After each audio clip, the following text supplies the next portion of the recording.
शांति। 10 मार्च 2025 की साकार मुरली।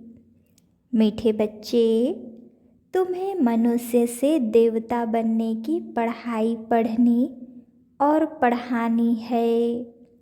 सबको शांति धाम और सुख धाम का रास्ता बताना है।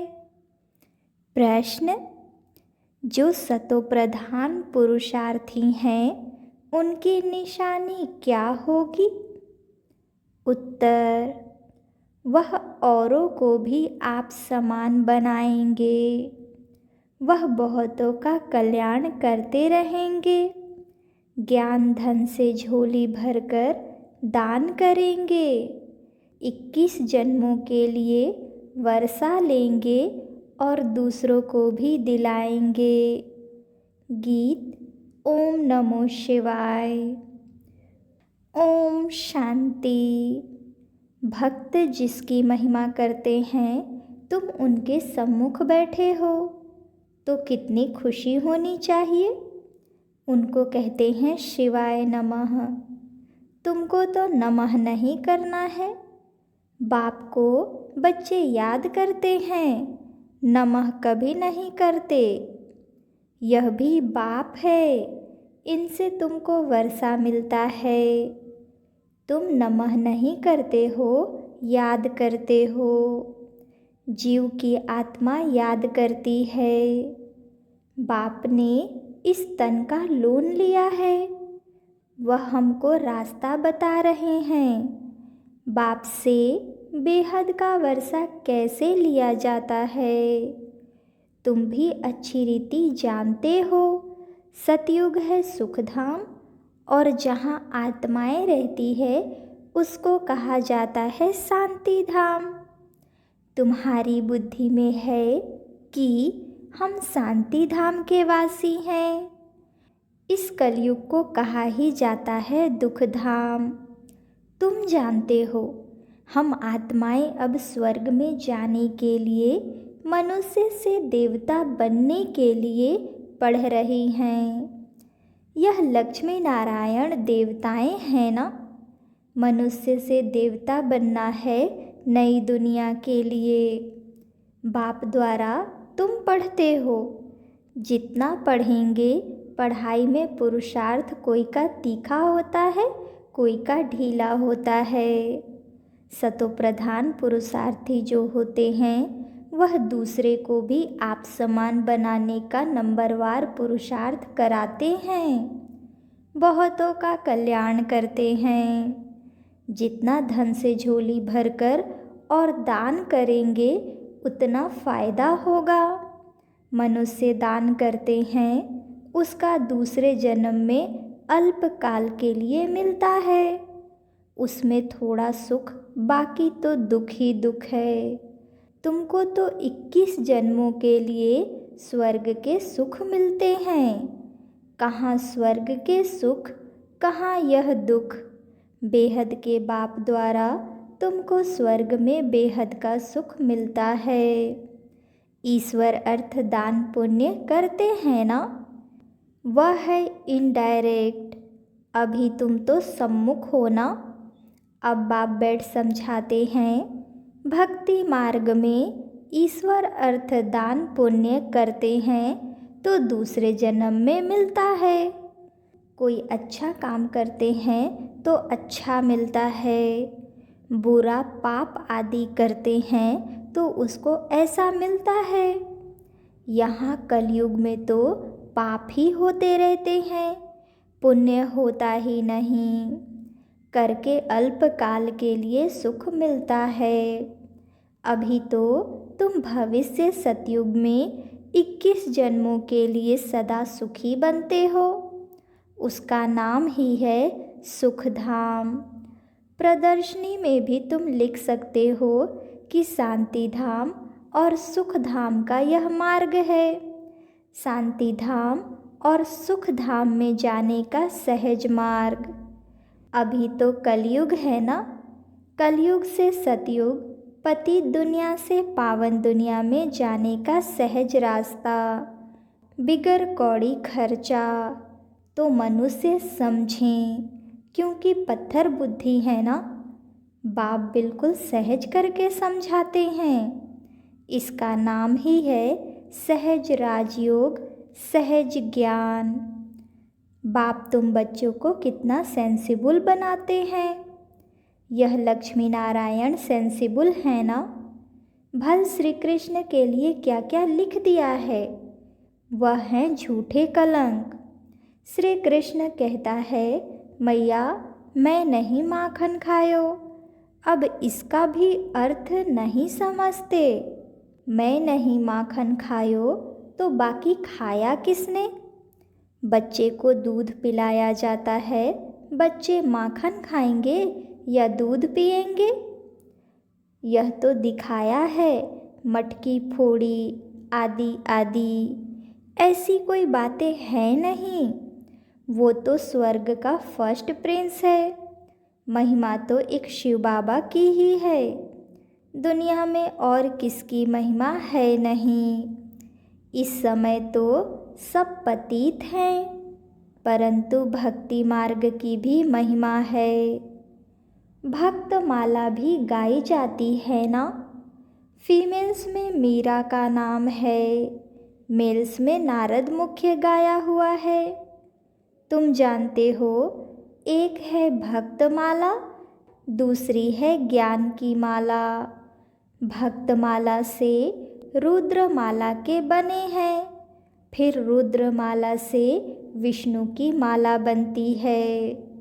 रुद्र माला है संगम युग की। यह राज तुम बच्चों की बुद्धि में है। यह बातें तुमको बाप सम्मुख बैठ समझाते हैं। सम्मुख जब बैठते हो तो तुम्हारे रोमांच खड़े हो जाने चाहिए। अहो सौभाग्य, 100% दुर्भाग्यशाली से हम सौभाग्यशाली बनते हैं। कुमारियाँ तो काम कटारी के नीचे गई नहीं है। बाप कहते हैं वह है काम कटारी। ज्ञान को भी कटारी कहते हैं। बाप ने कहा है ज्ञान के अस्त्र शस्त्र, तो उन्होंने फिर देवियों को स्थूल अस्त्र शस्त्र दे दिए हैं। वह तो है हिंसक चीज़ें। मनुष्यों को यह पता नहीं है कि स्वदर्शन चक्र क्या है। शास्त्रों में श्री कृष्ण को भी स्वदर्शन चक्र दे हिंसा ही हिंसा दिखा दी है। वास्तव में है ज्ञान की बात। तुम अभी स्वदर्शन चक्रधारी बने हो, उन्होंने फिर हिंसा की बात दिखा दी है। तुम बच्चों को अब स्व अर्थात चक्र का ज्ञान मिला है। तुमको बाबा कहते हैं ब्रह्मा मुखवंशावली ब्राह्मण कुलभूषण स्वदर्शन चक्रधारी। इनका अर्थ भी अभी तुम समझते हो। तुम्हारे में सारे 84 जन्मों का और सृष्टि चक्र का ज्ञान है। पहले सतयुग में एक सूर्यवंशी धर्म है, फिर चंद्रवंशी, दोनों को मिलाकर स्वर्ग कहा जाता है। यह बातें तुम्हारे में भी नंबरवार किसकी बुद्धि में है। जैसे तुमको बाबा ने पढ़ाया है, तुम पढ़कर होशियार हुए हो। अब तुमको फिर औरों का कल्याण करना है, स्वदर्शन चक्रधारी बनना है। जब तक ब्रह्मा मुखवंशावली नहीं बने तो शिव बाबा से वर्षा कैसे लेंगे। अभी तुम बने हो ब्राह्मण, वर्षा शिव बाबा से ले रहे हो। यह भूलना नहीं चाहिए, पॉइंट्स नोट करनी चाहिए। यह सीढ़ी है 84 जन्मों की। सीढ़ी उतरने में तो सहज होती है। जब सीढ़ी चढ़ते हैं तो कमर को हाथ दे कैसे चढ़ते हैं, परंतु लिफ्ट भी है। अभी बाबा आते ही हैं तुमको लिफ्ट देने। सेकंड में चढ़ती कला होती है। अब तुम बच्चों को तो खुशी होनी चाहिए कि हमारी चढ़ती कला है। मोस्ट विलवेड बाबा मिला है। उन जैसी प्यारी चीज़ कोई होती नहीं। साधु संत आदि जो भी हैं सब उस एक माशूक को याद करते हैं। सभी अनेक आशिक हैं, परंतु वह कौन है यह कुछ भी समझते नहीं हैं, सिर्फ सर्वव्यापी कह देते हैं। तुम अभी जानते हो कि शिव बाबा हमको इन द्वारा पढ़ाते हैं। शिव बाबा को अपना शरीर तो है नहीं, वह है परम आत्मा। परम आत्मा माना परमात्मा, जिसका नाम है शिव। बाकी सब आत्माओं के शरीर पर नाम अलग अलग पड़ते हैं। एक ही परम आत्मा है जिसका नाम शिव है। फिर मनुष्यों ने अनेक नाम रख दिए हैं, भिन्न भिन्न मंदिरें बनवाए हैं। अभी तुम अर्थ समझते हो। बॉम्बे में बबुरीनाथ का मंदिर है। इस समय तुमको कांटों से फूल बनाते हैं। विश्व के मालिक बनते हो तो पहली बात मुख्य यह है कि हम आत्माओं का बाप एक है। उनसे ही भारतवासियों को वर्षा मिलता है। भारत के यह लक्ष्मी नारायण मालिक बनते हैं ना, चीन के तो नहीं है ना। चीन के होते तो शक्ल भी और होती। यह है ही भारत के। पहले पहले गोरे फिर सांवरे बनते हैं। आत्मा में ही खाद पड़ती है, सांवरी बनती है। मिसाल सारा इनके ऊपर है। भ्रमरी कीड़े को चेंज कर आप समान बनाती है। सन्यासी क्या चेंज करते हैं? सफ़ेद कपड़े वाले को गेरू कपड़े पहनाकर माथा मुड़ा देते हैं। तुम तो यह ज्ञान लेते हो, ऐसे लक्ष्मी नारायण जैसा शोभनिक बन जाएंगे। अभी तो प्रकृति भी तमो प्रधान है, तो यह धरती भी तमो प्रधान है, नुकसान कारक है। आसमान में तूफान लगते हैं, कितना नुकसान करते हैं, उपद्रव होते रहते हैं। अभी इस दुनिया में है परम दुख, वहाँ फिर परम सुख होगा। बाप परम दुख से परम सुख में ले जाते हैं।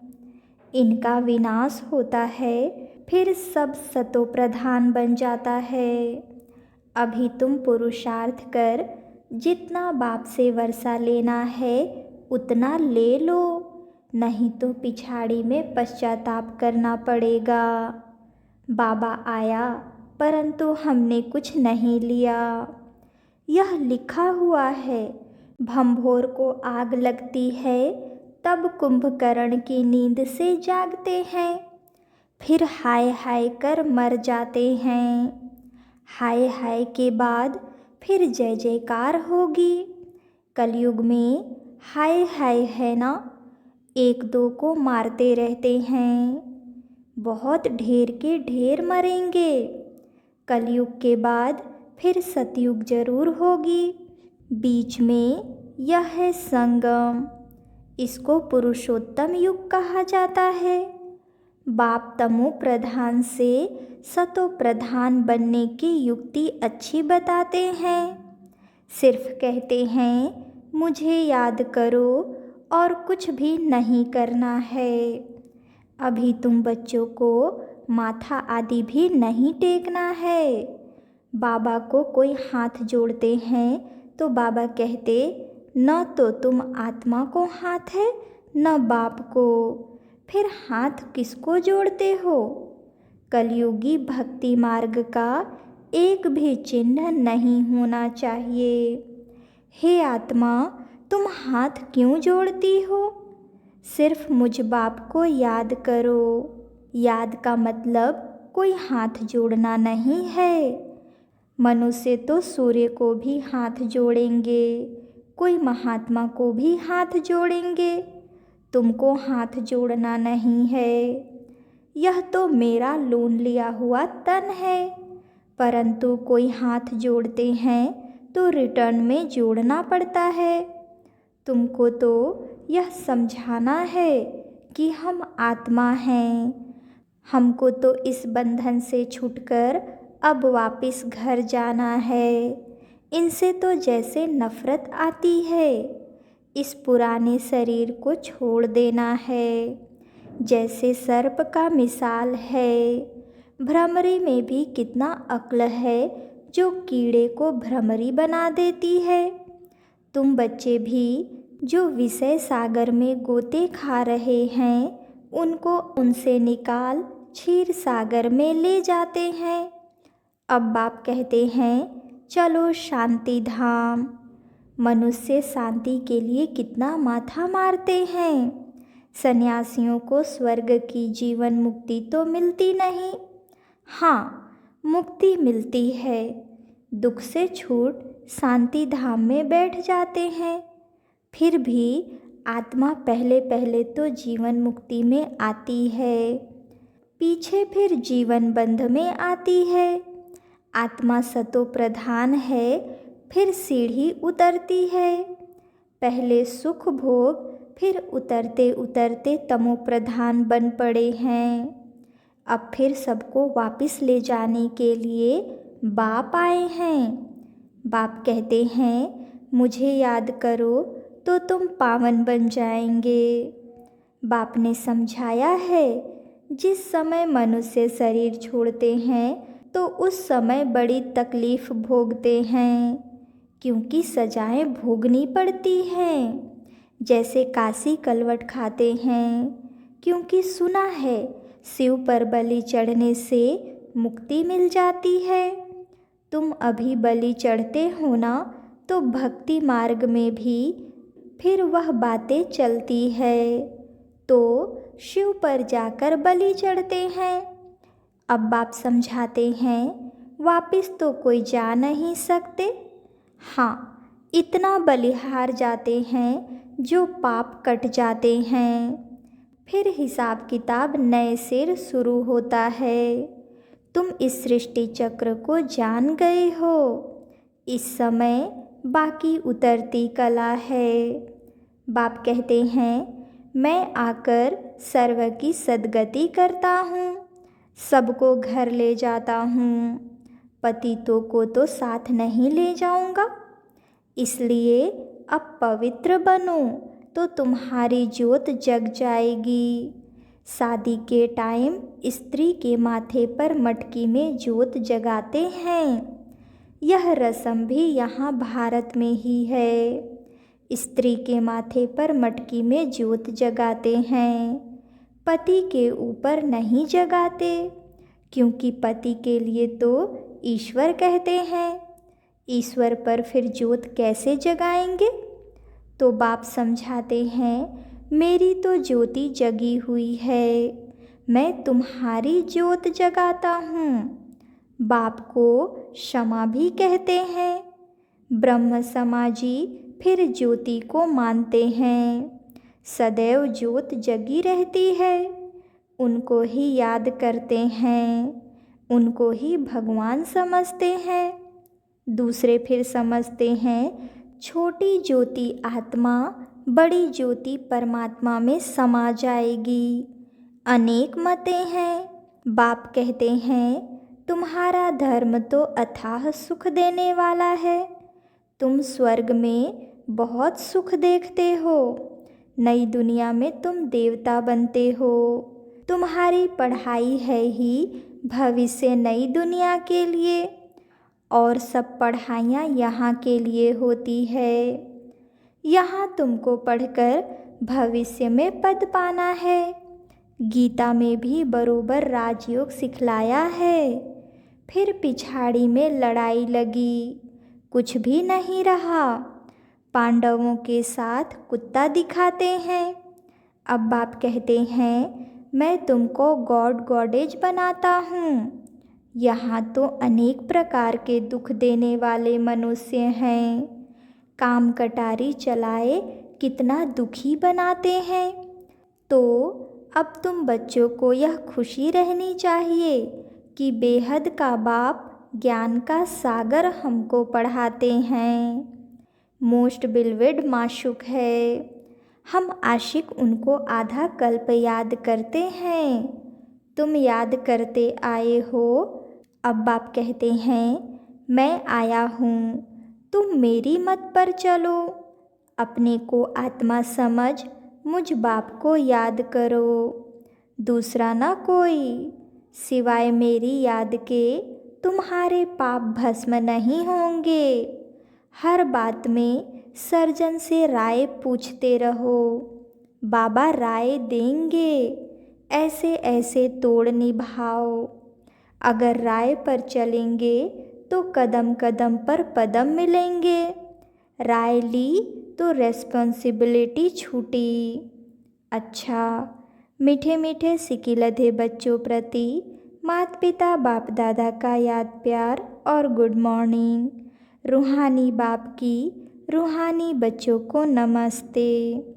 धारणा के लिए मुख्य सार। पहली पॉइंट, बेहद के बाप से बेहद सुख का वर्षा लेने के लिए डायरेक्ट ईश्वर अर्थ दान पुण्य करना है। ज्ञान धन से झोली भरकर सबको देना है। दूसरी पॉइंट, इस पुरुषोत्तम युग में स्वयं को सर्व बंधनों से मुक्त कर जीवन मुक्त बनना है। भ्रमरी की तरह भूं भूं कर आप समान बनाने की सेवा करनी है। वरदान, सर्व प्राप्तियों के अनुभव द्वारा पावरफुल बनने वाले सदा सफलता मूर्त भव। जो सर्व प्राप्तियों के अनुभवी मूर्त हैं वही पावरफुल हैं। ऐसी पावरफुल सर्व प्राप्तियों की अनुभवी आत्माएं ही सफलता मूर्त बन सकती हैं, क्योंकि अभी सर्व आत्माएं ढूंढेगी कि सुख शांति के मास्टर दाता कहाँ हैं। तो जब आपके पास सर्व शक्तियों का स्टॉक होगा तब तो सबको संतुष्ट कर सकेंगे। जैसे विदेश में एक ही स्टोर से सब चीज़ें मिल जाती है, ऐसे आपको भी बनना है।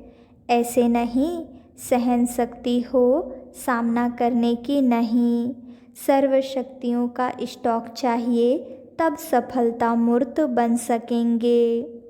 स्लोगन, मर्यादाएं ही ब्राह्मण जीवन के कदम हैं। कदम पर कदम रखना माना मंजिल के समीप पहुंचना।